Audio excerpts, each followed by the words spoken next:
Pizza holds a significant place in American food culture, ranging from thin crust in New York to wood-fired varieties in San Francisco.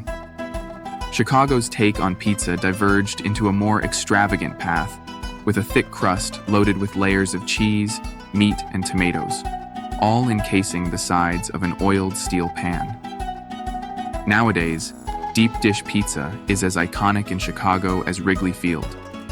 Understanding the origins of deep dish pizza requires a glance back at ancient civilizations like the Phoenicians, Greeks, and Romans.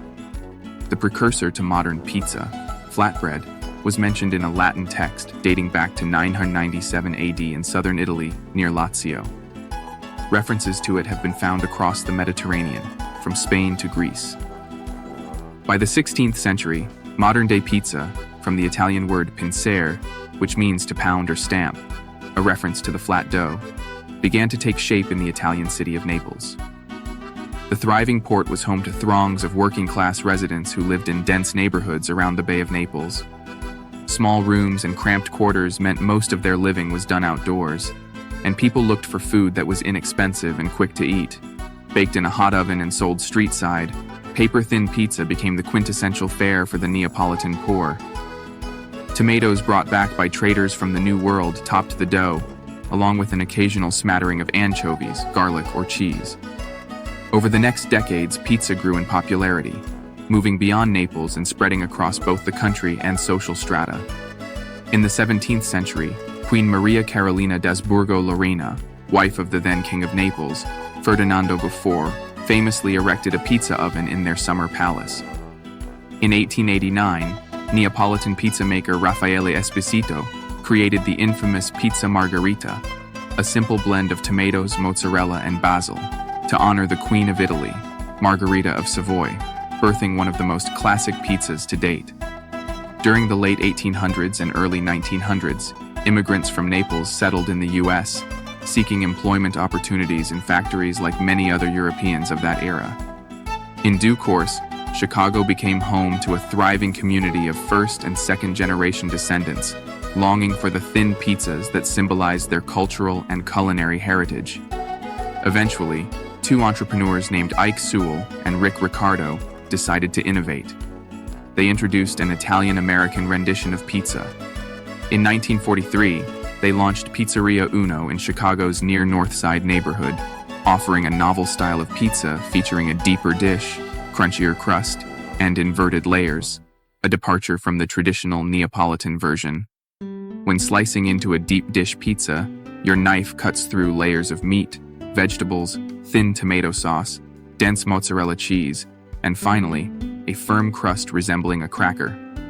The pan, resembling a cake tin, is first coated with olive oil, then filled with a mixture of white and semolina flour dough, pressed against the pan's bottom and sides. As it bakes, the olive oil fries the dough slightly, giving it a distinctive golden crunch.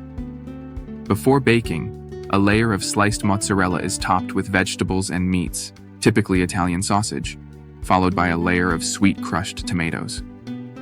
This arrangement of ingredients prevents the cheese from burning, allowing the flavors of the meat, vegetables, sauce, and crust to blend harmoniously.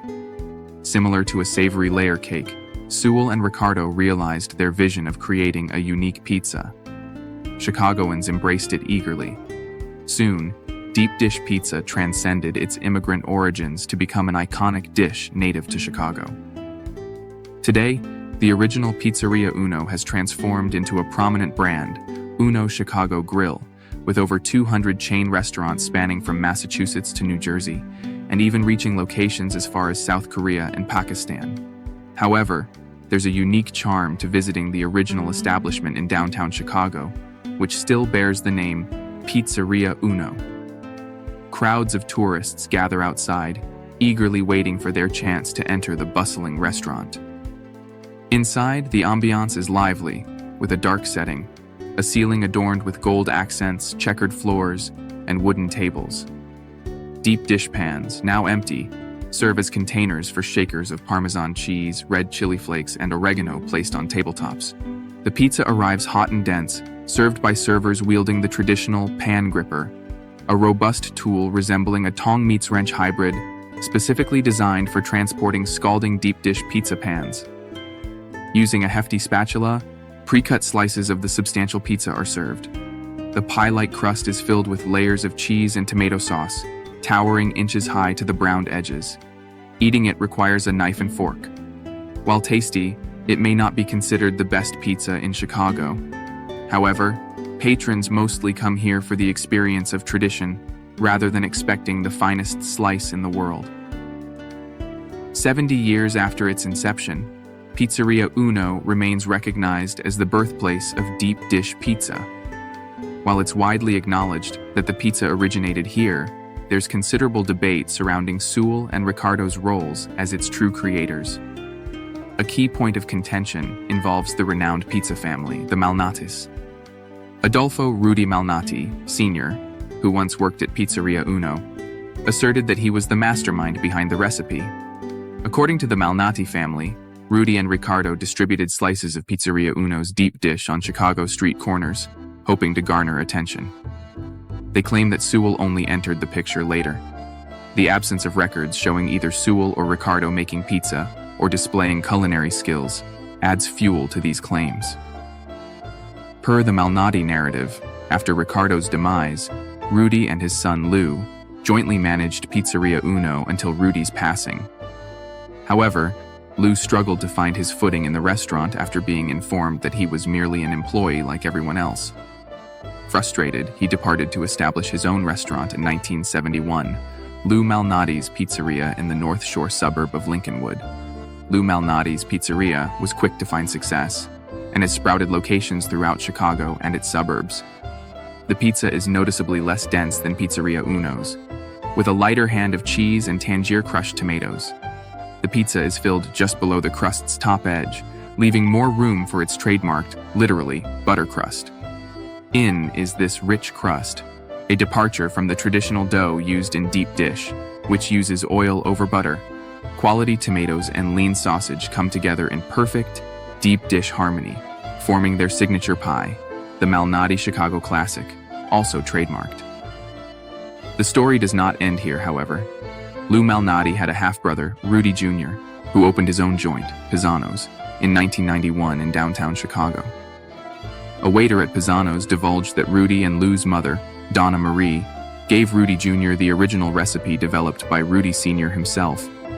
So while Lou went off to Lincolnwood, Donna Marie spent her nights in the kitchen rolling out dough from the secret recipe at Pisano's. Who is using the original recipe today remains a point of debate. But Pisano's is good, really good. Here, the crust is lighter, a brilliantly buttery pie crust with a golden caramelized outer layer giving into a flaky, crumbly interior. The crust crawls high on the pizza pan, but the filling, like at Lou's, is modest and of quality. Slices of Wisconsin mozzarella are topped with a garlicky, yet subtly sweet tomato sauce, and the fresh basil and homemade sausage pack a punch. It is, for all intents and purposes, a more refined deep dish than the others, and ultimately, at least for me, one of the most satisfying. Apart from the Malnati-Ricardo Sewell narrative, another significant figure in the deep dish pizza story is Gino's East, situated near Chicago's renowned Michigan Avenue. Established in 1966, it holds the distinction of being the city's second oldest deep dish destination after Pizzeria Uno. Sam Levine and Fred Bartoli, the founders, enlisted former Uno cook Alice Mae Redmond and her sister Ruth Hadley to helm their kitchen, achieving instant success. The original location remains, known for its walls adorned with graffiti accumulated over decades of patron contributions. As for the pizza, it's thick and delightful, featuring a cornmeal-infused crust and generous portions of sweet, chunky marinara sauce. With melted cheese, ample oregano, and optional crumbled Italian sausage, Gino's Pizza is a comforting treat, especially on chilly Chicago winter days. Chicago's bustling streets boast a variety of pizzas, from deep dish to thin crust, artisanal, and wood-fired. For those eager to sample them all, Chicago Pizza Tours offers a solution. Hop aboard their bus, cleverly dubbed Dough Force One. The tour takes participants through the city's back streets and neighborhoods, providing insights into local pizza spots, kitchen visits, and Chicago's pizza history, one knife and fork bite at a time.